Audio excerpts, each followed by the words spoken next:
نحمده ونصلي على رسوله الكريم اما بعد فاعوذ بالله من الشيطان الرجيم بسم الله الرحمن الرحيم رب اشرح لي صدري ويسر لي امري واحلل عقدة من لساني يفقهوا قولي يا ايها الذين آمنوا كتب عليكم الصيام كما كتب على الذين من قبلكم لعلكم تتقون ایاما معدودات فمن كان منكم مريضا او على سفر فعدة من ایام اخر وعلى الذين يطيقونه فدية طعام مسكين فمن تطوع خيرا فهو خير له وان تصوموا خير لكم ان كنتم تعلمون شهر رمضان الذي انزل فيه القرآن هدى للناس وبينات من الهدى والفرقان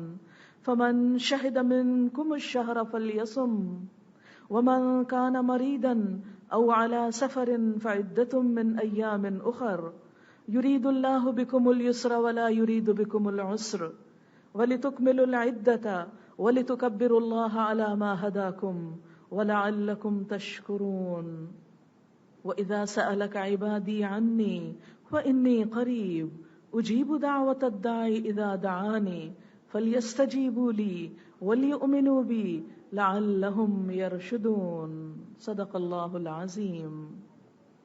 شروع کرتی ہوں اللہ کے نام سے جو بے انتہا مہربان نہایت رحم فرمانے والا ہے۔ اے لوگو جو ایمان لائے ہو، تم پر روزے فرض کیے گئے جیسا کہ تم سے پہلے لوگوں پر فرض کیے گئے تھے تاکہ تم بچ سکو۔ گنتی کے چند دن ہیں، تو تم میں سے جو شخص بیمار ہو یا سفر پر ہو تو وہ دوسرے دنوں سے گنتی کو پورا کر لے، اور ان لوگوں پر جو اس کی طاقت رکھتے ہوں پھر روزہ نہ رکھیں تو ایک مسکین کو کھانا کھلانا فدیہ ہے۔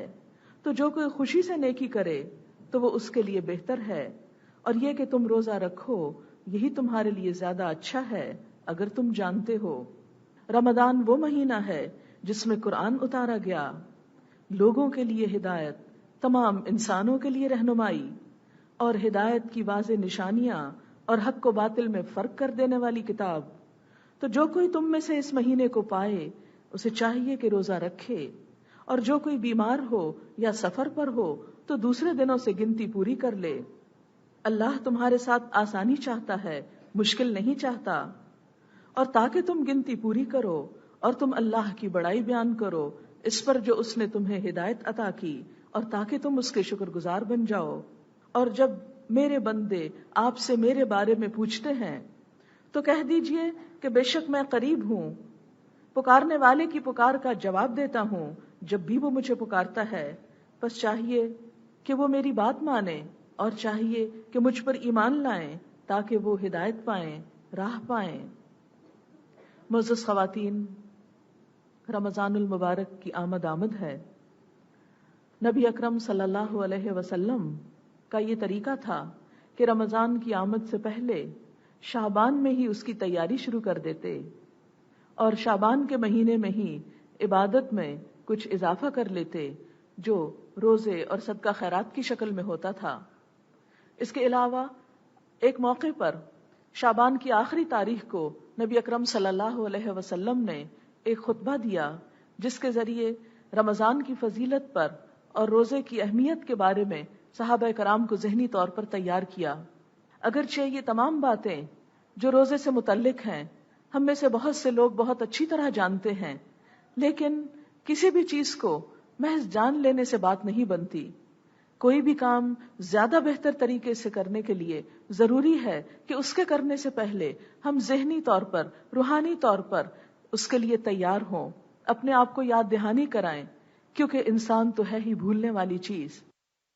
تو کوئی بھی عبادت جسے پوری روح کے ساتھ، پورے شعور کے ساتھ کیا جاتا ہے، اس کے کرنے کا لطف ہی کچھ اور ہے، اور وہ عبادت جو محض ایک روٹین کے تحت کر لی جائے، اور وہ روزہ جو صرف بھوکے پیاسے ہونے کا نام رہ جائے، تو ایسا روزہ انسان کو حقیقی معنوں میں وہ فائدہ نہیں دیتا جس کے لیے اللہ تعالیٰ نے یہ روزے ہم پر فرض کیے۔ اس لیے ضروری معلوم ہوتا ہے کہ قرآن پاک کی تفسیر کے باقاعدہ پروگرام کے آغاز میں رمضان المبارک سے متعلق تمام باتیں دہرا لی جائیں. یہ میری اپنی ذات کے لیے بھی یاد دہانی ہے اور آپ سب بہنوں کے لیے بھی ایک یاد دہانی ہے، تاکہ رات اگر ہم تراویح پڑھیں اور کل صبح انشاءاللہ جب روزہ رکھیں تو پورے شعور کے ساتھ، پوری روح کے ساتھ اور پوری طرح اس عبادت سے لطف اندوز بھی ہوں، اور اس کا جو اجر و ثواب اور جو اس کا فائدہ اللہ تعالیٰ نے بتایا ہے اسے بھی پوری طرح حاصل کر سکیں. تو یہ چند باتیں اسی چیز کو ذہن میں رکھتے ہوئے آپ سے کرنا چاہ رہی ہوں. امید ہے کہ آپ ان پر غور فرمائیں گے. پہلی چیز جو اللہ تعالیٰ اس آیت میں فرماتے ہیں، یا ایھا الذین آمنوا، اے لوگو جو ایمان لا چکے ہو. گویا تمام ان لوگوں سے خطاب ہے جو اللہ کو، رسولوں کو، آخرت کو اور آخرت کے حساب کتاب کو مانتے ہیں، اور وہ سب آپ ہیں.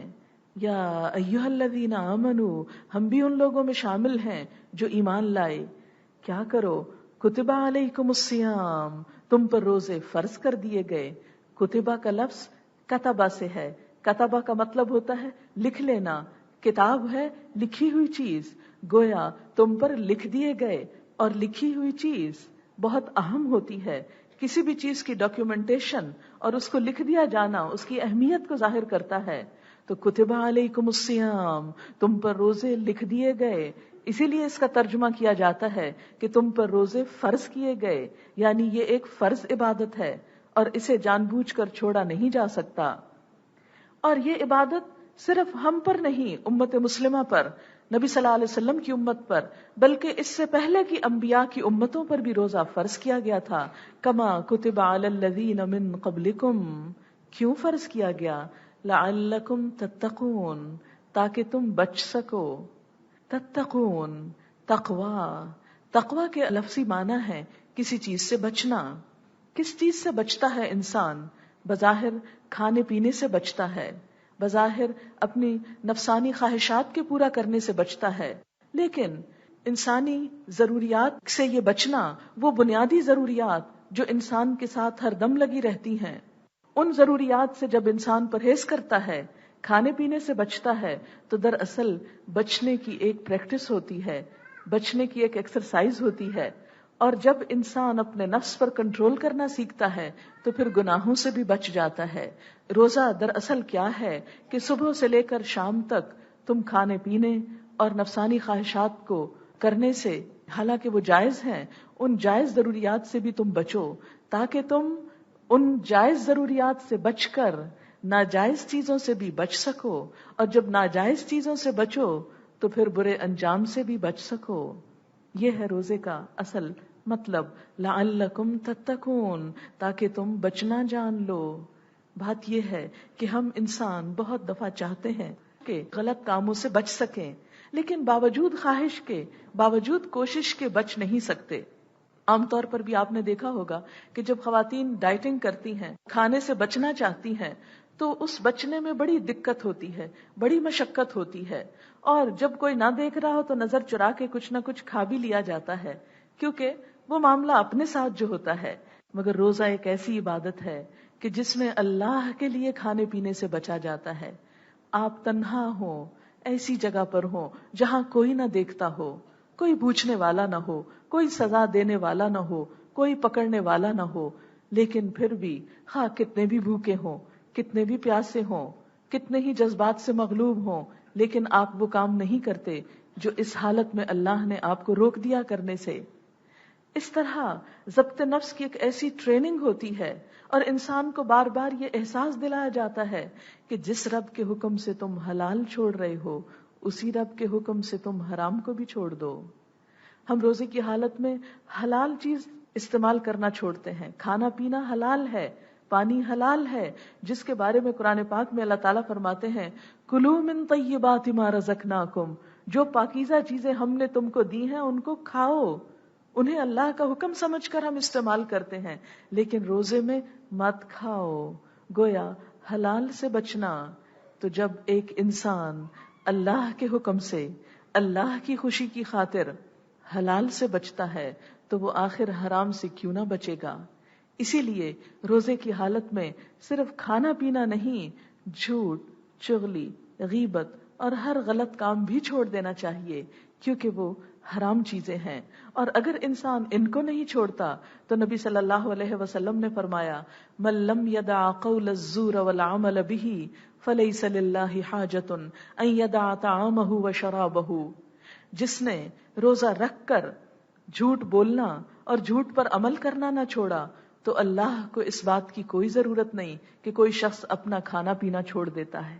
گویا روزہ صرف کھانا پینا چھوڑنے کا نام نہیں، بلکہ اس کے ساتھ ساتھ ہر حرام کام سے بچنے کا نام ہے، ہر گناہ سے بچنے کا نام ہے، ہر اللہ کی ناراضگی اور ناپسندیدگی سے بچنے کا نام ہے۔ لہذا جب تک انسان بچنا نہیں سیکھتا اس وقت تک روزے کی روح کو نہیں پہنچتا۔ اسی لیے روزہ صرف زبان کا نہیں، صرف پیٹ کا نہیں، وہ آنکھ کا روزہ بھی ہے، وہ کان کا روزہ بھی ہے، وہ دل کا روزہ بھی ہے، وہ ان ہاتھوں کا روزہ بھی ہے، وہ پاؤں کا روزہ بھی ہے کہ ان تمام اعضاء کو اللہ کی نافرمانی سے روک دیا جائے۔ آنکھیں وہ کچھ نہ دیکھیں جو اللہ نے دیکھنا حرام قرار دیا، کان وہ چیزیں نہ سنیں جنہیں اللہ نے سننا حرام قرار دیا، ہاتھ وہ کام نہ کریں جنہیں اللہ نے کرنے کا حکم نہیں دیا۔ مسلمان تو ہوتا ہی وہ ہے جو اپنے ہاتھ اور زبان سے دوسرے کو محفوظ رکھتا ہے۔ مسلمان تو ہوتا وہ ہے کہ جو اپنے اعضاء سے، اپنی اذیت اور اپنی تکلیف سے دوسرے کو بچا کر رکھتا ہے۔ لہذا روزہ ہمیں ان تمام چیزوں سے بچنے کا حکم دیتا ہے، اور روزے کی اصل روح بھی یہ ہے۔ اور اسی لیے آپ صلی اللہ علیہ وسلم نے فرمایا کم من صائم لیس له من صیامہ الا الظمأ وکم من قائم لیس له من قیامہ الا السحر، کتنے ہی روزہ دار ایسے ہیں کہ جن کو اپنے روزے سے سوائے بھوک پیاس کے کچھ بھی نہیں ملتا، اور کتنے ہی راتوں کو قیام کرنے والے ایسے ہیں کہ جن کو راتوں میں سوائے رت جگے کے اور کچھ بھی نہیں ملتا۔ تو گویا اگر ہم چاہتے ہیں کہ ہم اپنے روزے سے فائدہ اٹھائیں، ہم اپنی اس مشقت کا اجر پائیں، ہم اس قربانی سے جہنم سے بچیں، اس قربانی کو کرنے کے ذریعے، تو پھر ہمارے لیے کیا ضروری ہے کہ ہم صرف کھانے پینے سے نہیں، ہر حرام سے بچنے کی کوشش کریں، صرف رات کو کھڑے ہو کر قرآن سننا نہیں، اس کو سمجھ کر عمل کرنے کی بھی کوشش کریں، تاکہ روزے کا اصل مقصد پورا ہو سکے۔ اللہ تعالیٰ نے جو اتنی خوبصورت عبادت ہم پہ فرض کی، یہ فرض کے درجے میں ہے، اس سے واقعی ہم دوسری چیزوں کے اندر بھی اپنی لائف میں ڈسپلن لا سکیں۔ یہ روزے کا بہت بنیادی مقصد ہے، بہت بنیادی پیغام ہے۔ اور دوسری طرف جو شخص ایمان اور احتساب کے ساتھ روزہ رکھتا ہے اس کے لیے اجر و ثواب بھی ہے۔ نبی صلی اللہ علیہ وسلم نے فرمایا من صام رمضان ایمانا و احتسابا غفر له ما تقدم من ذنبه، جس نے ایمان اور احتساب کا مطلب ہے اپنا حساب لیتے ہوئے، اپنے آپ کو گناہوں سے بچاتے ہوئے، نیت کو اللہ کے لیے خالص کرتے ہوئے جس نے روزہ رکھا، اس کے لیے وعدہ کیا ہے کہ اس کے پچھلے تمام گناہ معاف کر دیے جائیں گے، اور ایسے ہی لوگوں کا روزہ ان کے لیے ڈھال بن جاتا ہے۔ نبی صلی اللہ علیہ وسلم نے فرمایا الصیام جنۃ، روزہ ڈھال ہے۔ ڈھال شیلڈ کو کہتے ہیں، جو تلوار کے وار سے اس زمانے میں دشمن کے وار سے بچایا کرتی تھی۔ تو جیسے انسان دشمن کے وار سے بچنے کے لیے شیلڈ یا ڈھال استعمال کرتا ہے، بالکل اسی طرح روزہ بھی دراصل انسان کو گناہوں سے بچنے، شیطان کے شر اور فتنے اور وسوسوں سے بچنے اور شیطان کی اکساہٹوں سے بچنے کے لیے ایک ڈھال کا کام دیتا ہے۔ لہذا روزہ پورے شعور کے ساتھ اگر رکھا جائے تو انشاءاللہ العزیز وہ دنیا میں گناہوں سے بچائے گا اور آخرت میں جہنم کی آگ سے بچائے گا، اور اس طرح روزے کا وہ مقصد پورا ہو جائے گا کہ لعلکم تتقون، تاکہ تم بچ سکو، تاکہ تمہارے اندر تقوی پیدا ہو سکے۔ اور اگر کوئی شخص اس ڈھال کے اندر سوراخ کرنا چاہے، یعنی آپ کسی سے برا نہیں کر رہے لیکن کوئی آپ سے لڑنے کو آ گیا ہے، کوئی آپ کے ساتھ زیادتی کر رہا ہے، تو اس کے بارے میں بھی نبی صلی اللہ علیہ وسلم نے فرمایا وَإِذَا كَانَ يَوْمُ صَوْمِ أَحَدِكُمْ، جب تم میں سے کوئی ایک روزے سے ہو اور پھر روزے کی حالت میں وہ کیا کرے، فَلَا يَرْفُثْ، کوئی بے حیائی کی بات نہ کرے، وَلَا يَسْخَبْ، شور نہ مچائے، چیخے چلائے نہیں، زور زور سے دوسروں پر شاؤٹ نہیں کرے، وَإِنْ سَابَّهُ أَحَدًا، اور اگر اس کو کوئی گالی دے، تو کیا کہے، او قاتلہ، یا اس سے لڑائی کرے، فلیقل انی امرؤ صائم، تو جواب میں کہہ دے کہ میں تو روزے سے ہوں، میں جواب نہیں دوں گا. اور اس طرح کیا ہوگا کہ لڑنے کے لیے آنے والا شخص خود ہی خاموش ہو جائے گا. یعنی اپنے آپ کو بچانے کے لیے صرف اتنا کافی نہیں کہ آپ پہل نہ کریں، آپ ابتدا نہ کریں، بلکہ اس کے ساتھ ساتھ یہ بھی ضروری ہے کہ اگر کوئی اور آگے بڑھ کر اس غلط کام کے لیے آتا ہے تو جواب میں اپنے آپ کو روک لیا جائے، اللہ کے لیے صبر کیا جائے، کیونکہ روزہ صبر ہی تو سکھاتا ہے. پھر لعلکم تتقون کے ایک اور معنی بھی ہیں. پہلا معنی تو کیا تھا کہ تاکہ تم بچ سکو. کس کس سے؟ گناہوں سے بچ سکو، غلط کاموں سے بچ سکو، اور اس کے نتیجے میں جہنم کی آگ اور برے انجام سے بچ سکو. دوسرا معنی تقوی، اللہ کی محبت اور اللہ کا خوف، تاکہ تمہارے دل میں اللہ کی محبت پیدا ہو. تو روزے کے ذریعے بھلا اللہ کی محبت کیسے پیدا ہوا کرتی ہے؟ اس لیے کہ روزے کی حالت میں انسان کے اندر ایک خاص قسم کی کیفیت جنم لیتی ہے، ایک خاص روحانی کیفیت. سارا دن انسان ایک خاص شعوری حالت میں ہوتا ہے. جب بھی کوئی کام کرنے لگتا ہے تو سوچتا ہے میں روزے سے ہوں، ایک خاص پاکیزگی کا احساس پیدا ہوتا ہے. اور اس میں جب وہ ایک پاکیزگی کا احساس آتا ہے دل میں تو ساتھ ہی اللہ کی یاد بھی آتی ہے. پھر کچھ ایسے کام بھی روزے میں بتائے گئے کہ جس سے اللہ کی یاد میں اضافہ ہوتا ہے. اور یوں انسان گناہوں سے بچتے ہوئے جب اللہ کو یاد کرتا ہے تو دل میں اللہ کی محبت جنم لینے لگتی ہے. وہ ایمان کا بیج جو ہم دلوں میں ڈال چکے ہوتے ہیں، وہ رمضان کی پوری فضا اس بیج کو پنپنے، پھوٹنے اور تناور درخت بننے میں مددگار ہوتی ہے. چونکہ روزہ ایک انسان تنہا نہیں رکھتا، پورا معاشرہ ایک طرح سے روزے سے ہوتا ہے. سب کے اندر خیر اور بھلائی کے جذبے ہوتے ہیں. اس لیے جب شیطان بند کر دیے جاتے ہیں ان کے شر سے بچ کر اور دیگر شر سے بچ کر جب سب لوگ مل کر ایک اجتماعی عبادت میں ہوتے ہیں تو سب کے اندر ایک ایمانی اور نورانی کیفیت پھوٹ رہی ہوتی ہے. وہ نورانی کیفیت انسان کے دل میں اللہ کی محبت میں اضافہ کرتی ہے. لہذا لعلکم تتقون، تاکہ تمہارے دل میں تقوی پیدا ہو جائے. اور تقوی جو ہے دل کی اس کیفیت کا نام ہے جو ہمیشہ اللہ تعالیٰ کے حاضر و ناظر ہونے کا انسان کو یقین دلاتی ہے، جس کے ذریعے انسان خیر اور شر میں تمیز کر سکتا ہے، جو انسان کو نیکی سے محبت اور برائی سے نفرت دلاتی ہے. اگر ایک لفظ میں سوچا جائے کہ کیا ہے تقوی، تقوی دل کی تڑپ ہے، دل کے ایک خاص احساس کا نام، اس دل کی کیفیت کا نام جو اللہ کی محبت میں تڑپتا ہے، جو نبی صلی اللہ علیہ وسلم سے محبت رکھتا ہے، جو اہل ایمان سے محبت رکھتا ہے. تقوی دلوں کو نرم کر جاتا ہے، دلوں میں ایک خوشگوار جھونکا لاتا ہے، دلوں کو حسد، بدگمانی اور بری سوچ سے بچاتا ہے. تقوی دل کی بہار ہے، تقوی خیر ہی خیر ہے. یہ روزے سے ہی نصیب ہوتا ہے. جب انسان اللہ کی مرضی کے کام کر کے اللہ کو خوش کرتا ہے تو اللہ تعالیٰ کی خاص عنایت، خاص رحمت کا مستحق ہوتا ہے. جیسا کہ آپ سب جانتے ہیں کہ رمضان کا پہلا عشرہ رحمت ہے، دوسرا مغفرت ہے، تیسرا عذاب جہنم سے رہائی ہے. تو پہلے عشرے کے شروع ہوتے ہی شیاطین باندھ دیے جاتے ہیں اور انسان کو نیکی کرنے کے لیے کھلے مواقع مہیا کیے جاتے ہیں. ان مواقع سے جو انسان فائدہ اٹھاتا ہے اس کے دل میں ایمان کا نور پھوٹنے لگتا ہے اور اس طرح دل اللہ کی محبت سے سرشار ہو جاتا ہے. رات کو جب انسان نماز میں کھڑا ہوتا ہے تو اس وقت بھی اللہ کی محبت ہی اس کو وہاں کھڑا کرتی ہے، ورنہ تو عشاء کی نماز ہی اتنی لمبی ہے کہ انسان اسی کو مشکل پڑھ پاتا ہے. تو کہاں یہ کہ اس میں مزید کچھ تراویح کا، نوافل کا بھی ایڈیشن کر لیا جائے، تو یہ ایڈیشن تو نماز کو اور بڑا اور بھاری اور بوجھل بنا دیتا ہے. لیکن جب اللہ کی محبت آنے لگتی ہے تو یہ لمبی لمبی نماز بھی انسان پہ بہت آسان ہو جاتی ہے، اس کے اندر بہت شوق پیدا ہو جاتا ہے. پھر آپ دیکھیں کہ تقوی اگر انسان کے اندر آ جائے تو انسان کو کیا کچھ ملتا ہے.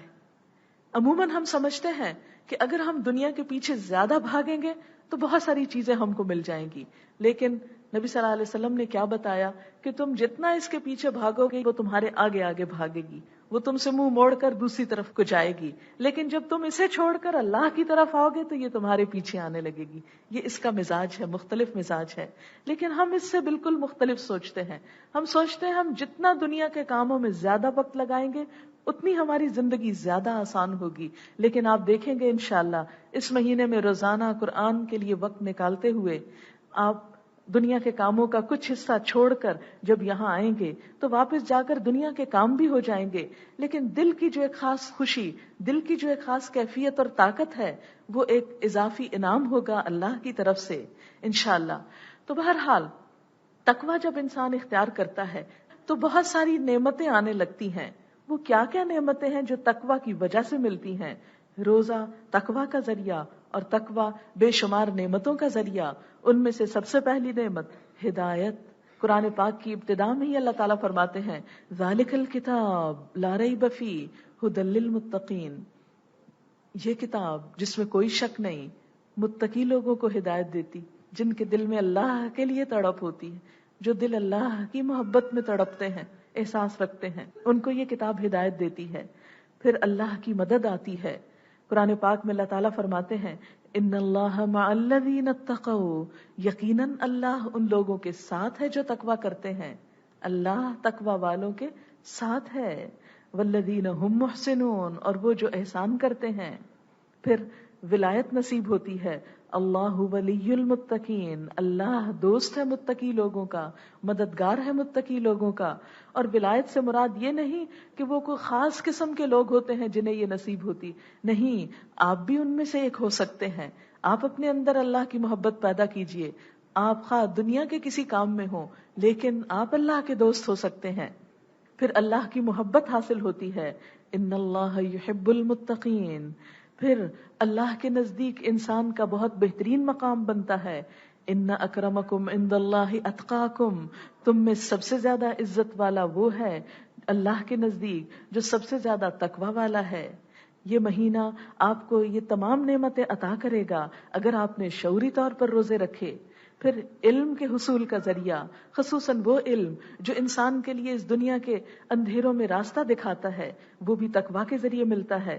قرآن پاک میں آتا ہے واتقوا اللہ ویعلمکم اللہ، اللہ کا تقویٰ کرو اور اللہ تم کو سکھا دے گا. پھر بشارت، خوشخبریاں. قرآن پاک میں آتا ہے الذین آمنوا وکانوا یتقون لہم البشری فی الحیاۃ الدنیا والآخرہ، وہ لوگ جو ایمان لائے اور وہ جو تقوی اختیار کرتے ہیں ان کے لیے دنیا میں بھی خوشخبریاں ہیں اور آخرت میں بھی. یعنی دنیا میں بھی ان کو گڈ نیوز، خوشی کی باتیں، اس سکون کی باتیں ان کو نصیب ہوں گی اور آخرت میں تو ہوں گی ہی. پھر اسی طرح اللہ کی حفاظت آتی ہے. اللہ تعالیٰ فرماتے ہیں وَإِن تَصْبِرُوا وَتَتَّقُوا لَا يَضُرُّكُمْ كَيْدُهُمْ شَيْئًا، اگر تم صبر کرو گے اور تقویٰ کرو گے تو تمہیں ان کی چالیں کچھ بھی نقصان نہیں دیں گی. یعنی دشمنوں کی، حاسدوں کی جو چالیں ہیں وہ انسان کو نقصان نہیں دے سکتی اگر انسان اللہ کا تقویٰ رکھتا ہو. رزق کی تنگی سے نجات اور رزق کی فراہمی بھی تقویٰ کے ذریعے ہوتی ہے. فرمایا وَمَن يَتَّقِ اللَّهَ يَجْعَل لَّهُ مَخْرَجًا وَيَرْزُقْهُ مِنْ حَيْثُ لَا يَحْتَسِبُ، جو اللہ کا تقویٰ اختیار کرے گا اللہ اس کے لیے ہر مشکل سے نکلنے کا راستہ بنا دے گا، ہر مشکل سے نکلنے کا ذریعہ، ہر تنگی میں آسانی ہونے لگے گی. وَيَرْزُقْهُ مِنْ حَيْثُ لَا يَحْتَسِبُ، اور وہاں سے اس کو رزق دے گا جہاں سے وہ سوچ بھی نہیں سکتا. پھر زندگی کی تاریکیوں میں اجالا، زندگی میں غم، پریشانیاں، دکھ، کدھر کو جائیں، کیا کریں، کیسے کریں. تقویٰ اگر آ جائے تو یہ سارے دکھ چلے جاتے ہیں. اتقوا اللہ وآمنوا برسولہ یؤتکم کفلین من رحمتہ ویجعل لکم نورا تمشون بہ، اللہ سے ڈرو اور اس کے رسول پر ایمان لاؤ، وہ اپنی رحمت کے 2 حصے تم کو دے گا اور تمہارے لیے ایک ایسا نور پیدا کر دے گا جس کی روشنی میں تم چلو گے. وہ نور بصیرت جو انسان کو نصیب ہوتا ہے تو دنیا کے بڑے بڑے کٹھن مرحلوں پہ آسانی سے فیصلے کر جاتا ہے، فلاح اور کامیابی کے فیصلوں کی طرف انسان بڑھنے لگتا ہے. پھر ہر کام میں آسانی کا وعدہ ہے. من یتق اللہ یجعل لہ من امرہ یسرا، جو اللہ کا تقوی اختیار کرے گا اللہ تعالیٰ اس کے کاموں میں آسانی پیدا کر دے گا. یجعل لہ من امرہ یسرا، آسانیاں. پھر گناہوں سے چھٹکارا تقوی کے ذریعے، اجر میں اضافہ. فرمایا وَمَن يَتَّقِ اللَّهَ يُكَفِّرْ عَنْهُ سَيِّئَاتِهِ وَيُعْظِمْ لَهُ أَجْرًا، جو اللہ کا تقوی کرے گا اللہ تعالیٰ اس کی برائیوں کو، اس کے گناہوں کو اس سے دور کر دے گا اور اس کو بہت بڑا اجر عطا کرے گا. پھر زمین و آسمان کی برکتوں کے دروازے کھل جاتے ہیں. وَلَوْ أَنَّ أَهْلَ الْقُرَىٰ آمَنُوا وَاتَّقَوْا لَفَتَحْنَا عَلَيْهِمْ بَرَكَاتٍ مِّنَ السَّمَاءِ وَالْأَرْضِ، اگر بستی والے ایمان لاتے اور تقوی اختیار کرتے تو ہم ان پر آسمان و زمین کی برکتوں کے دروازے کھول دیتے. اسی طرح جنت کا وعدہ بھی متقی لوگوں کے لیے، ان للمتقین عند ربہم جنات النعیم، متقی لوگوں کے لیے ہے نعمتوں بھرے باغات ہیں. جب انسان وہاں پہنچے گا تو ہر دل پسند چیز اس کو نصیب ہوگی. قرآن پاک میں اللہ تعالیٰ فرماتے ہیں وَسَارِعُوا إِلَىٰ مَغْفِرَةٍ مِّن رَّبِّكُمْ وَجَنَّةٍ عَرْضُهَا السَّمَاوَاتُ وَالْأَرْضُ أُعِدَّتْ لِلْمُتَّقِينَ. سارعوا، جلدی کرو، تیز چلو، إِلَىٰ مَغْفِرَةٍ مِّن رَّبِّكُمْ، اپنے رب کی بخشش کی طرف، وَجَنَّةٍ، اور جنت کی طرف، عَرْضُهَا السَّمَاوَاتُ وَالْأَرْضُ، جس کا عرض آسمان و زمین کے برابر ہے، أُعِدَّتْ لِلْمُتَّقِينَ، جو متقی لوگوں کے لیے تیار کی گئی ہے. اسی لیے نبی اکرم صلی اللہ علیہ وسلم یہ دعا مانگا کرتے تھے اللہم انا نسألک الہدی والتقی والعفاف والغنی، اے اللہ ہم تجھ سے سوال کرتے ہیں ہدایت کا، تقوی کا، پاکیزگی کا اور بے نیازی کا. لہذا ہمیں بھی اس رمضان کی شعوری طور پر تیاری کرتے ہوئے پوری طرح ذہنی اور روحانی طور پر اس نیکی کے مہینے سے بھرپور فائدہ اٹھانے کے لیے اپنے آپ کو پوری طرح پریپیئر کرنا ہے، جیسے کہ نبی صلی اللہ علیہ وسلم اس مہینے کی تیاری کیا کرتے تھے. شعبان ہی کے اندر جب چاند نظر آتا تو آپ دعا پڑھا کرتے تھے اللہم اہلہ علینا بالامن والایمان والسلامت والاسلام والتوفیق لما تحب وترضى یا ہلال ربی وربک اللہ.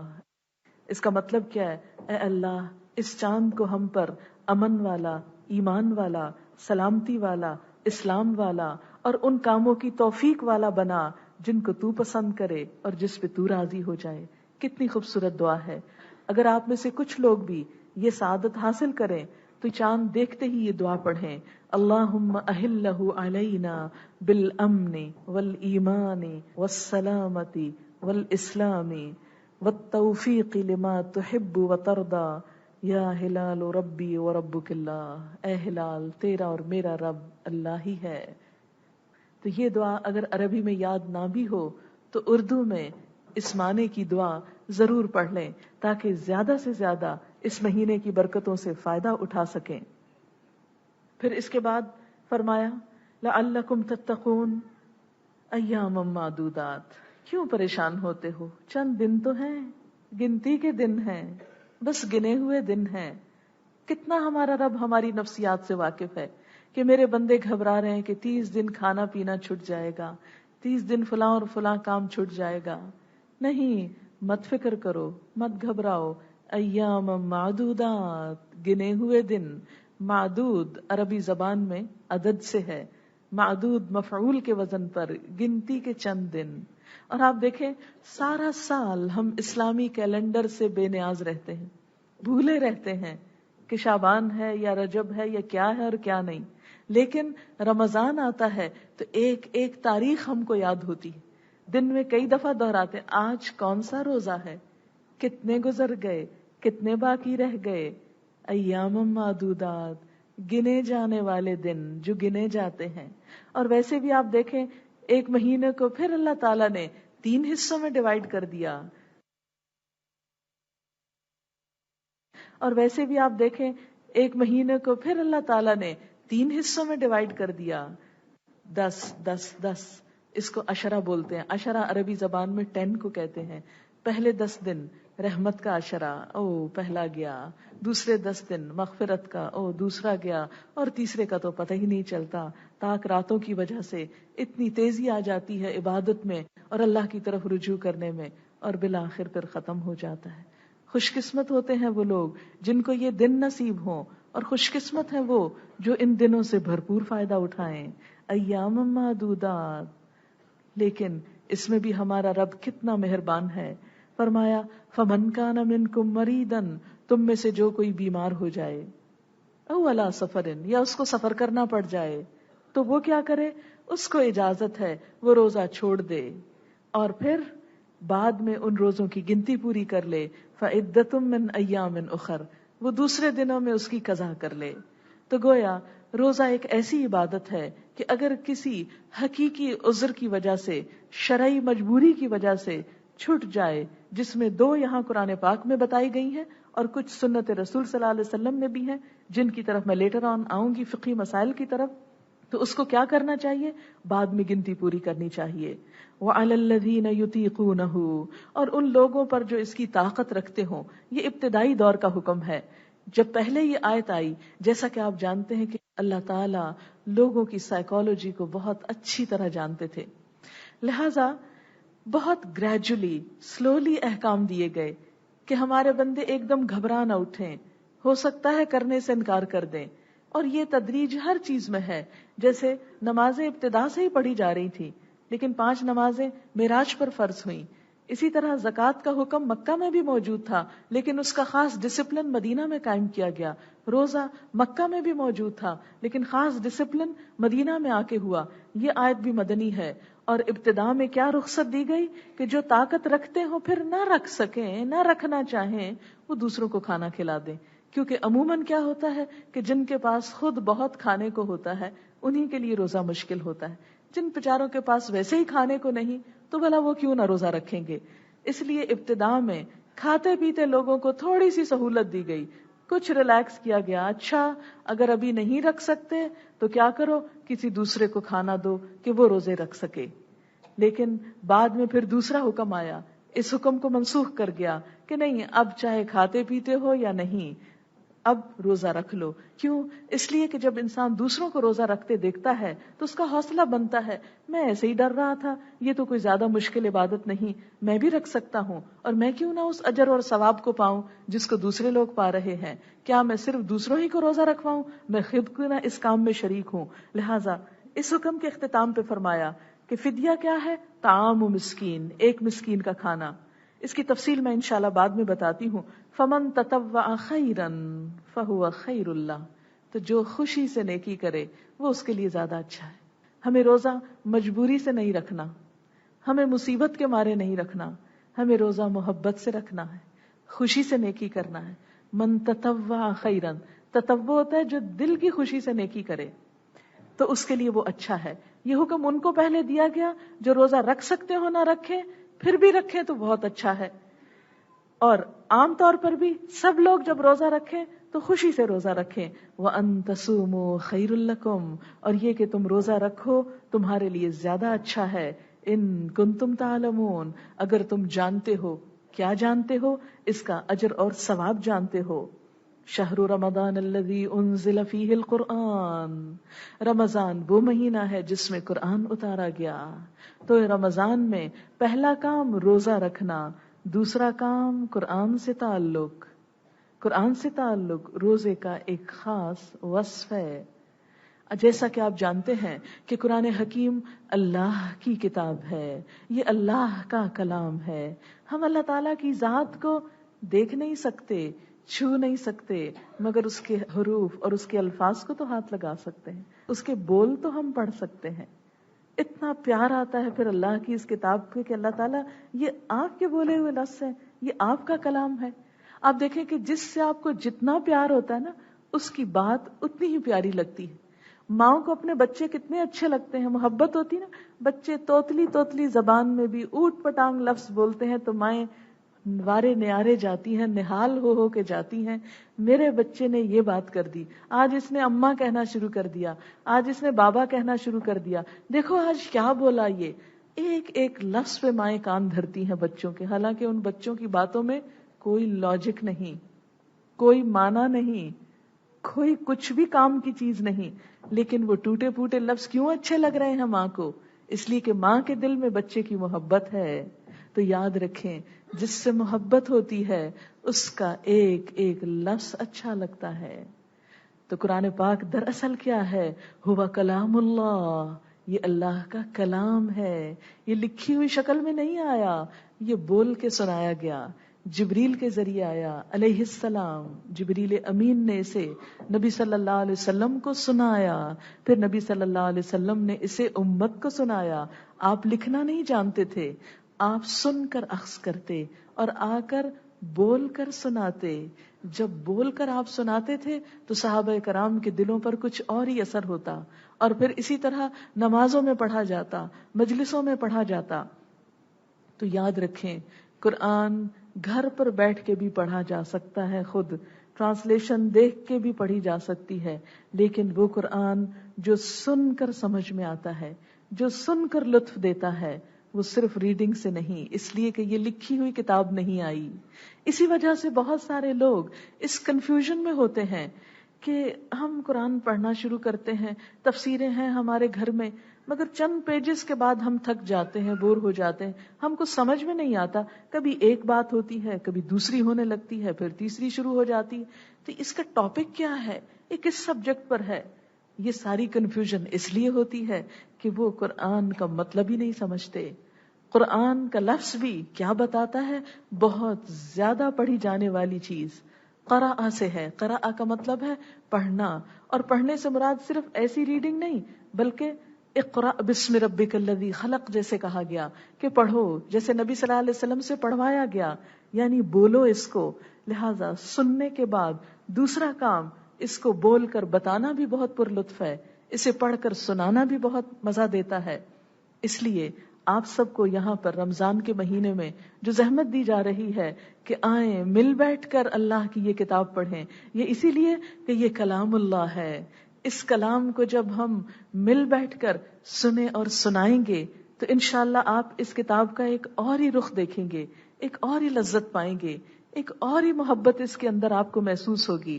کیونکہ یہ مجلس محض صرف اللہ کے نام پر قائم کی گئی ہے، کسی جماعت، کسی پارٹی، کسی گروہ، کسی فرقے، کسی چیز سے تعلق نہیں رکھتی. صرف اور صرف اللہ کا نام، اور یہاں صرف اور صرف اللہ کا کلام، اور صرف یہاں پر آپ نیت جب لے کر آئیں اللہ کی خوشی. آپ میں سے کوئی نہ میری خاطر آئے اور نہ میں آ کر یہاں آپ پر احسان جتاؤں کہ میں آپ کے لیے اتنی دور سے آئی ہوں. نہیں، میں صرف اللہ کے لیے آئی ہوں. اور آپ بھی جب گھروں سے قدم نکالیں تو سوچ کے نکلیں، یا اللہ صرف تیرے لیے جا رہی ہوں، تیری محبت کے لیے، تیری شفقت اور تیری رحمت حاصل کرنے کے لیے، تیری بات کرنے کے لیے، تیری بات سننے کے لیے. تو یہ کلام جب آپ سنیں گے، سن کر سیکھیں گے، تو انشاءاللہ اس کا معنی بھی سمجھیں گے اور اس سے فائدہ بھی اٹھائیں گے.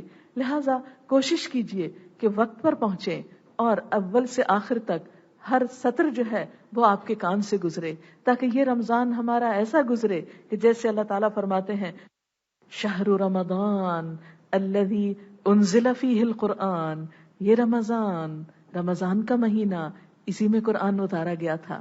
جیسے اور چیزوں کی سالگرہ آپ بناتے رہتے ہیں، وہ صحیح ہے یا غلط، اس سے مجھے بحث نہیں، لیکن یہ رمضان کا مہینہ قرآن کا مہینہ ہے.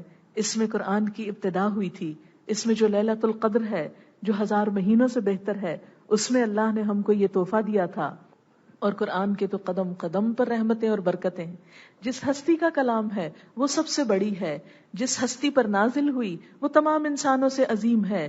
جو فرشتے اس کو لے کر آئے جبریل امین، وہ فرشتوں کے سردار ہیں. جس مہینے میں یہ اتری وہ برکتوں اور رحمتوں کا مہینہ ہے، جس میں ایک نیکی فرض کے برابر ہے، ایک فرض 70 فرضوں کے برابر ہو جاتا ہے. جس رات میں یہ اترا وہ 1000 مہینوں سے بہتر ہے. جس شہر میں یہ اترا وہ ام القریٰ ہے، اور جس امت کی طرف آیا وہ آپ امتن وسطن ہے، خیرہ امتن ہے، بہترین امت. لہذا اس قرآن کو جو بھی پڑھے گا، جو بھی سنے گا، جو اس کے لیے وقت نکالے گا، اس کا ایک لمحہ بھی ضائع نہیں جائے گا. یہ سب سے بہترین انویسٹمنٹ ہے جو آپ زندگی میں کریں گے. یہ لمحہ جو اللہ کی خاطر آ کر اللہ کے کلام کو سننے میں اور اللہ کی محبت لے کر لوٹنے میں جو گزرے گا، اس کا لطف بھی کچھ اور ہوگا، اور انشاءاللہ اس کا اجر بھی آپ غیر معمولی پائیں گے. اور کیونکہ یہ اللہ کے کلام کو باقی تمام چیزوں پر ایسی ہی اہمیت ہے جیسی خود اللہ کی ذات کو ہر مخلوق پر. یہ علم ہر علم سے اس لحاظ سے افضل اور اعلیٰ ہے کہ یہ رب کائنات کا دیا ہوا صحیح ترین علم ہے. اسی لیے اس قرآن کو کیا کہا گیا کہ ہدی للناس، یہ انسانوں کی رہنمائی کے لیے آیا ہے. آپ دیکھیں کہ اگر قرآن صرف رات تراویح میں بے سوچے سمجھے پڑھنے اور سننے کا ہی نام تھا تو یہی وجہ ہے کہ لوگوں کے اندر ساری رات بھی شبینہ کر کے عمل میں کوئی تبدیلی نہیں آتی. کیوں؟ اس لیے کہ اس سے کوئی رہنمائی نہیں لیتے. برکت تو ہوتی ہے، اس میں کوئی شک نہیں، ثواب ہوتا ہے، کوئی شک نہیں، ایک ایک حرف پر 10 نیکیاں آتی ہیں. لیکن اللہ تعالیٰ نے قرآن پاک کو صرف نیکیاں کمانے کی مشین بنا کر نہیں بھیجا کہ تم اس کو بے سوچے سمجھے صرف پڑھتے جاؤ اور نیکیوں کے انبار لگاتے جاؤ. یہ اصل میں کیا ہے؟ وہ تو ہوگا ہی، وہ نیکیاں تو بونس ہے. اصل روح کیا ہے؟ ہدی للناس، رہنمائی ہے. کس کے لیے؟ للناس، تمام انسانوں کے لیے. تمام انسانوں تک یہ پیغام کیسے پہنچے گا؟ اسی وقت جب امت مسلمہ اس پیغام کو سمجھے گی، جب میں اور آپ اس کا حق ادا کریں گے تو جبھی یہ تمام انسانوں تک جائے گا. ہدی للناس، انسانوں کے لیے ہدایت، وبینات من الہدی والفرقان، اور روشن نشانیاں ہدایت کی اور حق و باطل میں فرق کرنے والی. اسے قرآن کو بینات کہا گیا. قرآن کی آیات واضح نشانیاں ہیں، اور انشاءاللہ آپ خود اپنے تجربے سے یہ بات محسوس کریں گے کہ قرآن زندگی کے ہر روز پیش آنے والے مسائل کا حل پیش کرتا ہے. آپ راستے میں کوئی چیز دیکھیں گی اور یہاں آ کر آپ دیکھیں گی کہ وہی بات قرآن آپ کو بتا رہا ہے. آپ اپنی پرسنل لائف میں کوئی ایکسپیرینس کریں گی اور آپ دیکھیں گی کہ قرآن اس کو آپ کے ساتھ شیئر کر رہا ہے، کیونکہ اللہ کا کلام ہے. جب بھی کوئی شخص یہ چاہتا ہے کہ اللہ سے ہم کلام ہو تو کیا کرے، یا یہ چاہتا ہے کہ اللہ اس سے ہم کلام ہو تو اسے کیا کرنا چاہیے؟ اس کتاب کو پڑھنا چاہیے، اللہ کی بات سننی چاہیے. اور پھر آپ دیکھیں گے کہ زندگی کے ہر چیز کے بارے میں بڑی بڑی بات کسی سے نہیں کر سکتے، وہ احساسات جو آپ کسی سے شیئر نہیں کر سکتے، وہ بات جو آپ کسی کو بتا نہیں سکتے، اپنی ماں کے سامنے بھی کھول کے نہیں رکھ سکتے، آپ دیکھیں گے کہ وہ جو 70 ماؤں سے بڑھ کر پیار کرنے والا ہے، اس کے کلام کے ذریعے آپ کو اپنی زندگی کی ان باتوں میں بھی رہنمائی ملے گی، کیونکہ یہ اللہ کا وعدہ ہے. والفرقان، اور حق و باطل میں فرق کرنے والی کتاب ہے. فرقان اچھے اور برے، نیکی اور بدی، خیر اور شر میں فرق کرتی ہے. پھر فرمایا فمن شہد منکم الشہر، جو بھی پائے تم میں سے اس مہینے کو، فلیصم، بس چاہیے کہ اس میں روزے رکھے. اب یہ حکم لازم ہو گیا. اب وہ جو کھانا کھلانے والی سہولت تھی وہ ختم ہو گئی، اب ہر شخص کو روزہ رکھنا ہے. اور اس کے بعد ومن کان مریضا، جو بیمار ہو، او علی سفر، یا سفر پر ہو، فعدۃ من ایام اخر، تو وہ دوسرے دنوں سے گنتی پوری کر لے. یرید اللہ بکم اليسر ولا یرید بکم العسر، اللہ تمہارے لیے آسانی چاہتا ہے، تمہارے لیے تنگی نہیں چاہتا، تمہارے لیے مشکل پیدا نہیں کرنا چاہتا. یعنی یہ سہولت اللہ تعالیٰ نے کس لیے دی کہ بعد میں پورے کر لو، کہ اس دن میں سفر میں تم مصیبت میں نہ پڑو، بیماری میں تم ہلاک نہ ہو جاؤ. تمہیں اللہ اس فرض سے بچا لیتا ہے، رخصت دیتا ہے. یہی اسلام کی خصوصیت اسے دیگر تمام ادیان سے ممتاز کرتی ہے کہ اسلام میں کوئی ریجڈیٹی نہیں، اسلام میں ایسے کانسیپٹ نہیں کہ تم مرو یا جیو، یہ کام کہہ دیا تو بس کرو ہی کرو. نہیں، اگر نہیں کر سکتے، بیمار ہو، نہیں کر سکتے کہ سفر پر ہو، کوئی بات نہیں، بعد میں کر لینا. آپ نے دیکھا ہوگا اتنا عرصہ اسکول کالج میں آپ جاتے رہے، امتحان آپ نے دیے، کبھی کسی دنیا کے ممتحن نے، کسی استاد نے آپ کو ایسے معاف کیا کہ کوئی بچہ کہے میں بیمار تھا تو امتحان نہیں دے سکا، تو آپ میرا کل لے لیجئے یا اگلے سال لے لیجئے؟ نہیں، وہ اگر یہ چانس گیا تو گیا، لیکن اللہ تعالیٰ کے ہاں ایسا نہیں. وہ اپنے بندے کو سہولت دیتا ہے، رخصت دیتا ہے، اجازت دیتا ہے. ٹھیک ہے اب نہیں تو بعد میں کر لو، لیکن بعد میں کیوں کرو؟ وَلِتُكْمِلُ الْعِدَّةَ، گنتی پوری کرو. گنتی کو پورا کرنا انتہائی ضروری ہے. وَلِتُكَبِّرُوا اللَّهَ عَلَى مَا هَدَاكُمْ، اور تاکہ تم اللہ کی بڑائی بیان کرو اس پر جو اللہ نے تم کو ہدایت دی، یعنی اللہ ہی کی خاطر یہ سب کچھ کرو. وَلَعَلَّكُمْ تَشْكُرُونَ، تاکہ تم شکر گزار ہو جاؤ. گویا روزہ رکھنے کا ایک مقصد کیا تھا؟ لَعَلَّكُمْ تَتَّقُونَ، اور دوسرا کیا ہے؟ لَعَلَّكُمْ تَشْكُرُونَ، تاکہ تمہارے اندر شکر کی کیفیت آئے. اچھا بھلا یہ کیفیت کیسے آ سکتی ہے؟ یہ اس طرح آتی ہے کہ جب نعمتیں ہم کو مفت میں ملتی چلی جاتی ہیں تو قدردانی نہیں آتی. رمضان میں کیا ہوتا ہے؟ تھوڑا سا روک لیا جاتا ہے، تھوڑے سے ایسے کام کرائے جاتے ہیں جو دل نہیں چاہتا، پھر انسان کو قدر آتی ہے، اللہ کتنی بڑی نعمت تھی. مثلا آپ دیکھیں کہ جب آپ کا کھانے کو دل نہیں چاہ رہا ہوتا تو کہا جاتا ہے کھاؤ، اب کھاؤ گے تو ثواب ملے گا.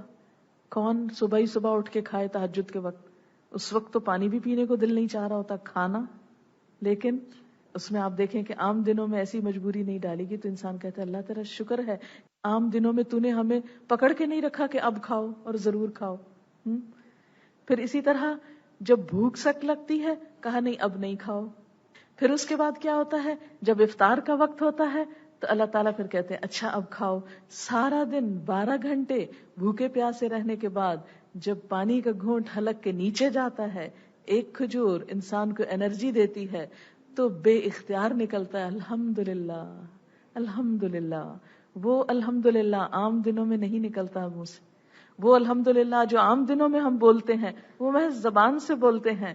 روزہ افطار کرتے وقت جو الحمدللہ کہتے ہیں وہ پورے جسم کی رگ رگ سے شکر ادا ہو رہا ہوتا ہے. تو یہ شکر ادا کرنے کا ایک موقع بھی ملتا ہے، لعلکم تشکرون. اور پھر اس کے بعد جب ایک روحانی غذا آپ کو ملتی ہے تو قدرتی طور پر اللہ تعالیٰ سے ایک کنیکشن جڑتا ہے. تو لعلکم تشکرون، وہ شکر ادا کرتے ہیں. اور آپ یاد رکھیں کہ ساری عبادت کا جو نچوڑ ہے وہ شکر ہے. قرآن پاک کے سب سے پہلے الفاظ کیا ہیں؟ الحمدللہ رب العالمین. سب شکر اللہ کے لیے، سب تعریف. حمد کا معنی تعریف بھی ہوتا ہے، شکر بھی ہوتا ہے. گویا ساری عبادات کا اصل نچوڑ کیا ہے؟ شکر. کہ بندہ شکر گزار بن جائے، خوشی میں بھی غم میں بھی ہر حال میں اللہ کی رضا پر راضی ہو جائے.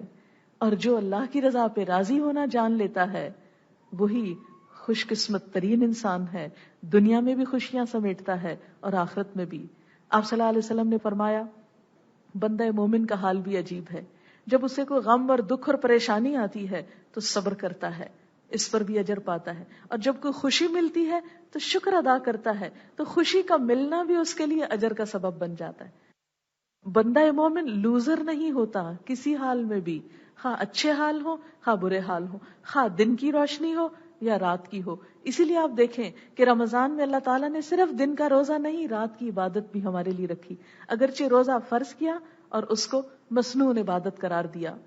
اور آخری چیز رمضان کی وَإِذَا سَأَلَكَ عِبَادِي عَنِّي فَإِنِّي قَرِيبٌ، جب میرے بندے آپ سے میرے بارے میں پوچھیں تو آپ بتا دیجئے کہ میں تو بہت قریب ہوں، میں تو دلوں میں بستا ہوں، تمہاری شاہ رگ کے بھی زیادہ قریب ہوں. اقرب الیہ من حبل الورید ان اللہ یحول بین المرء وقلبہ. اللہ حائل ہے بندے اور اس کے دل کے درمیان. تمہارے دل سے ابھی خیال ہی اٹھتا ہے کہ وہ مجھ تک پہنچ جاتا ہے، وہ اٹھ کے ابھی دماغ تک نہیں جاتا کہ پہلے میں جان لیتا ہوں کہ تم نے کیا سوچا، کیا طلب کیا، کیا مانگا. اور پھر وَهُوَ مَعَكُمْ أَيْنَمَا كُنْتُمْ، جہاں کہیں تم ہو وہ تمہارے ساتھ ہے. ایک اور جگہ پر آتا ہے کہیں 2 لوگ ہوتے ہیں تو تیسرا اللہ ہوتا ہے، 3 ہوتے ہیں تو چوتھا وہ ہوتا ہے، اس سے کم ہوتے ہیں یا زیادہ ہوتے ہیں تو وہ تمہارے ساتھ ہوتا ہے. وہ ہر جگہ تمہارے ساتھ ہے. لہٰذا روزے کی حالت میں خاص طور پر خوب خوب دعائیں کرو. پہلا کام روزہ، دوسرا کام قرآن، تیسرا کام دعا. یہ خلاصہ ہے رمضان کا. تیسرا کام دعا. دعاؤں میں اللہ کو قریب پا کر دعائیں کرنا. فَإِنِّي قَرِيبٌ أُجِيبُ دَعْوَةَ الدَّاعِ إِذَا دَعَانِ، میں جواب دیتا ہوں پکارنے والے کی پکار کا جب بھی مجھے پکارتا ہے. جب بھی مجھے پکارتا ہے میں اس کی پکار سنتا ہوں. یہ نہیں کہا کہ اگر وہ نماز کے بعد پکارتا ہے تو سنتا ہوں، یا وہ صبح پکارتا ہے تو سنتا. فرمائے اذا دعانی، جب کبھی پکارتا ہے. تو دعا دو طرح سے ہوتی ہے، ایک فارمل طریقے سے، ایک انفارمل طریقے سے. فارمل طریقے سے دعا کیا ہے کہ مثلاً آپ مصلی پہ بیٹھ کے دعا مانگے، مثلاً آپ قرآن ختم کر کے دعا مانگے، مثلاً آپ عمرے حج پہ جا کر دعائیں مانگے خاص ریچول کے طور پر، مثلاً آپ نماز کی حالت میں دعا مانگے، نماز ہے ہی دعا. اور انفارمل کیا ہے؟ ہر وقت ہر جگہ دل دل میں اللہ سے مانگتے رہیں. اس میں آپ دیکھیں کہ صبح کے وقت جب آپ سحری کھانے کو اٹھیں گے تو جب آپ سحری کھا رہے ہوں گے اگرچہ فرشتے آپ کے لیے دعائیں کر رہے ہوں گے، لیکن آپ اگر سحری پکا رہی ہیں تو پکاتے پکاتے اللہ سے باتیں کرتے رہیے. آپ اس پہ پریشان نہیں ہوئیے کہ نہیں میرا ابھی وضو نہیں، مت پریشان ہوئیے کہ آپ مصلی پہ نہیں، مت پریشان ہوئیے کہ ابھی میں نے درود شریف وغیرہ نہیں پڑھا تو میری دعا کیسے اٹھے گی. کوئی نہیں، کسی بھی حال میں ہو، آپ کھانا پکا رہے ہیں، آپ میز لگا رہے ہیں، آپ برتن اٹھا رہے ہیں، آپ کو معلوم ہے سحری کے وقت اللہ تعالیٰ آسمان دنیا پہ ہوتے اور خصوصی طور پہ بندوں کی طرف متوجہ ہوتے ہیں اور پکار کے کہتے ہیں ہے کوئی جو مجھ سے مانگے تو میں اس کو دوں، ہے کوئی جو مجھ سے طلب کرے تو میں اسے دوں، مجھ سے بخشش مانگے تو میں اسے معاف کر دوں. تو خاص خاص جو دعائیں ہیں وہ آپ اس وقت ضرور مانگیے. پھر اس کے بعد آپ نماز پڑھیں گے، آپ اس وقت مانگ سکتے ہیں. پھر قرآن کی تلاوت کریں گے، اس وقت بھی مانگ سکتے ہیں. چھوٹی چھوٹی دعا. صحابہ کرام کا دعا مانگنے کا طریقہ کیا تھا؟ اگر جوتے کا تسمہ بھی ٹوٹ جاتا فوراً اللہ سے رابطہ کرتے، اللہ تعالیٰ اب آپ نے دینا، یہ تو ٹوٹ گیا. جوتا کھو گیا، اللہ تعالیٰ اب آپ نے دینا، یہ تو کھو گیا. فوراً فوراً اللہ تعالیٰ سے رابطہ. وہ اس کا انتظار نہیں کرتے تھے اچھا ابھی تو یہ کام خراب ہو گیا ہے جب ہم مصلی پہ بیٹھیں گے پھر اللہ سے مانگیں گے. نہیں، اسی وقت اسی لمحے دل میں آیا اور اللہ تعالیٰ کے ساتھ فوراً رابطہ جوڑ لی. جیسے ہاٹ میل ہوتی ہے نا، وہ دل اگر اللہ کی محبت میں تڑپتا ہے تو ہاٹ لائن بن جاتا ہے. جس وقت بھی اسے پکاریں گے، جہاں بھی پکاریں گے، لوگوں کے بیچ میں بیٹھ کے پکار رہے ہیں، کوئی آپ کو ستا رہا ہے تو آپ اسی وقت اللہ سے رابطہ کر لیں. کوئی دیر نہیں لگتی، ایک لمحے سے پہلے لائن جڑ جائے گی، ایک لمحے سے پہلے کنیکشن مل جائے گا آپ کو اور فوراً فوراً اس سے مانگ لیں. اور اسی لیے کہتے ہیں نا مظلوم کی بد دعا فوراً قبول ہوتی ہے، 7ویں آسمان تک جا پہنچتی ہے. وہ سحری کا انتظار بھی نہیں ہوتا کہ صبح آسمان دنیا پہ اللہ تعالیٰ ہو، نہیں، وہ عرش وہ اللہ تک جا پہنچتی ہے، فوراً وہاں جا لگتی ہے. پھر اسی طرح روزے کی حالت میں سارا دن کیا ہوتا ہے؟ آپ ایک طرح سے عبادت میں ہیں تو عبادت کے دوران دعائیں قبول ہوتی ہیں. لہٰذا سارا دن جب کبھی دل چاہے، مثلاً آپ کے دل میں کوئی خیال آیا میری یہ چیز نہیں ہے، فوراً دعا مانگ لیں کہ آپ روزے سے ہیں. آپ کے دل میں خیال آیا کہ مجھے یہ کام بڑا مشکل ہو رہا ہے، فوراً دعا مانگ لیں. آپ کسی بات پر پریشان ہیں، کسی بات پہ دکھی ہیں، فوراً فوراً دعا کر لیں. پھر نمازوں کے بعد بھی آپ کر سکتے ہیں. پھر جب قرآن کی مجلس میں آپ آئیں گے تو اللہ کے ذکر کرنے کے بعد، قرآن پڑھنے کے بعد دعا قبول ہوتی. یہاں سے اٹھتے ہوئے آپ دعا کیجیے. اور خاص دعا کا وقت افطار کے وقت. جب افطار ہوتی ہے تو دعا رد نہیں ہوتی کیونکہ وہ مزدوری لینے کا وقت آ چکا ہوتا ہے، وہ اللہ سے کچھ مانگنے کا وقت ہے کیونکہ سارا دن آپ نے ایک عبادت کی حالت میں گزارا. اب آپ اللہ ہی کے حکم سے روزہ افطار کر رہے ہیں. اب جب آپ اس سے مانگیں گے وہ آپ پہ خاص رحمت کر رہا ہے، اس وقت اس کی رحمتیں آ رہی ہیں. عموماً گھروں میں کیا ہوتا ہے، افطاری کا وقت ہوتا ہے، چیخ پکار ہو رہی ہوتی ہے، ابھی پکوڑے نہیں تلے گئے، ابھی پانی نہیں بنا، ابھی یہ نہیں ہوا. ابھی چھوڑیے ان باتوں کو، صرف 10 منٹ پہلے یہ کام شروع کر لیجئے، 10 منٹ پہلے میز لگا لیجئے اور سب کچھ آف کر کے اس وقت تھوڑا سا آپ مراقبے میں چلے جائیے. یعنی مراقبے میں جانے کا مطلب کیا ہے؟ یکسوئی اختیار کیجئے، کنسنٹریٹ کیجئے، غور کیجئے، احتساب کیجئے. کیسا روزہ گزارا آج میں نے؟ کوئی جھوٹ تو نہیں بولا تھا میں نے؟ کوئی غیبت تو نہیں کی تھی؟ کوئی خراب چیز تو نہیں دیکھی تھی؟ کوئی غلط کام تو نہیں کیا تھا؟ وہ سوچیں اور پھر اگر کوئی غلطی اپنے اعمال نامے میں نظر آئے تو اسے فوراً صاف کرنے کی کوشش کریں. بخشش کی دعا مانگے، رحمت کی دعا مانگے، دنیا اور آخرت کی بھلائی کی دعا مانگے. جو بھی آپ اللہ سے طلب کرنا چاہتے ہیں خاص دعائیں اس وقت مانگے. پھر کیا ہوتا ہے؟ رات کی عبادت، تراویح. پھر اس میں آپ کیا کیجئے؟ نماز پڑھیے، تراویح پڑھیے. تو ان تراویح کے بیچ میں بھی یا اختتام پر آپ دعا مانگے. اس طرح آپ دیکھیں گے کہ جب آپ دعائیں مانگتے چلے جائیں گے تو انشاءاللہ رمضان کے بعد ان دعاؤں کے اثرات اپنی زندگی میں دیکھیں گے. آپ ٹوٹلی ایک اور انسان ہوں گے انشاءاللہ اندر سے، اور انشاءاللہ لوگوں کے ساتھ معاملات میں. اللہ تعالیٰ نے تو رمضان کا مہینہ ہمارے لیے بطور رحمت فرض کیا تاکہ ہم متقی بن جائیں. لیکن ہوتا یہ ہے کہ ہم روزہ سمجھتے ہیں صرف بھوکا پیاسا رہنے کو اور شام کو ڈٹ کر کھانے پینے کو. اور طرح طرح کی نعمتیں اکٹھی کر کے کھا پی لینے کو، یا سحری کے وقت ایک خاص اہتمام کرنے کو، اور اس کے بعد سارا دن جو چاہیں کریں. نہیں، اس کے علاوہ بھی یہ کام کرنے ہیں جو ابھی میں نے آپ سے ذکر کیے ہیں. میں روزے سے متعلق فقہی احکام کچھ بتاؤں گی انشاءاللہ، کیا کیا کام آپ کو کرنا ہے، کیا کیا چیزیں کس طرح، اور اس کے اینڈ میں اگر کوئی آپ کے کویسچنز ہو خاص طور پر وہ میں بتاؤں گی، کیونکہ اسلام تعلیم سے عام ہوتا ہے. ہمارا یہ پروگرام جو ہے ایک تعلیم کا سلسلہ ہے. یہ جو قرآن ہم آپ کو پڑھائیں گے وہ قرآن کی تعلیم ہے ایک طرح سے، اور اس کے ساتھ ساتھ آپ دیکھیں کہ ہم جو عبادت کرتے ہیں اس کا اصل مقصد ہے اللہ کو خوش کرنا. اسی وقت خوش ہوں گے اللہ تعالیٰ جب ہم اللہ کی مرضی کی عبادت کریں گے. تو مرضی کی عبادت کے لیے اس کے طریقے معلوم ہونے چاہیے. عام طور پہ بہت سے لوگ پریشان رہتے ہیں اس حال میں روزہ ہوا یا نہیں، کہیں ٹوٹ تو نہیں گیا، کہیں فاسد تو نہیں ہوا. شک کی حالت میں ہر عبادت لطف کھو دیتی ہے. جو عبادت شک سے پاک پورے یقین کے ساتھ کی جاتی ہے اس کا مزہ ہی کچھ اور ہوتا ہے. اس لیے جب آپ پورے اطمینان سے روزہ رکھیں گے، آپ کو احکام معلوم ہوں گے، کچھ اپنے لیے، کچھ یہاں سے جب آپ سیکھ کر جائیں گے تو کسی اور کو بھی بتا کر اپنے لیے صدقہ جاریہ بنائیں گے.